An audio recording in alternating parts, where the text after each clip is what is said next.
দেশতকৈ বিবাহ ডাঙৰ নহয়।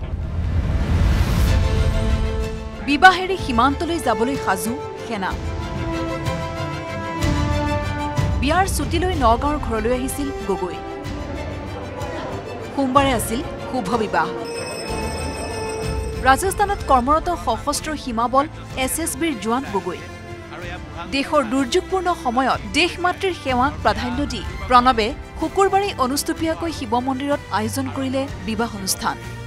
এই সময়ত সমগ্ৰ দেশতে এক যুদ্ধকালীন পৰিস্থিতি আৰু এই সময়তে এগৰাকী SSB জোৱান, আমি তেখেতৰ নাম প্ৰকাশ নকৰোঁ কাৰণ যিহেতু কিছু কাৰণ আছে, তেওঁৰ বিয়া আছিলে সোমবাৰলৈ আৰু সেই বিয়া তেওঁ যিহেতু দেশত বৰ্তমান যুদ্ধকালীন পৰিস্থিতি, গতিকে তেওঁ আজি আগতীয়াকৈ বিয়া পাতি তেওঁ ইয়াৰ পৰা যাবগৈ সীমান্তলৈ।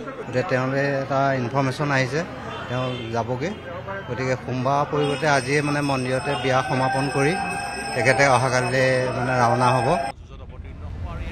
বিয়াখন এইদৰেই অনুষ্টুপীয়াকৈ পাতি ৰাজস্থানলৈ যাবলৈ সাজু হৈছে গগৈ।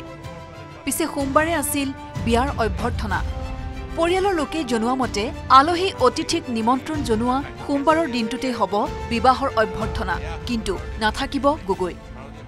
সোমবাৰলৈ ঘৰতে ৰিচিপশ্যন এটা হ'ব, কাৰণ নাথাকে নিমন্ত্ৰিত কৰা হ'ল অতিথিবিলাক, গতিকে এটা মানে ৰিচিপশ্যনৰ হেৰিটো থাকিব আৰু তেওঁ নাথাকিব উপস্থিত।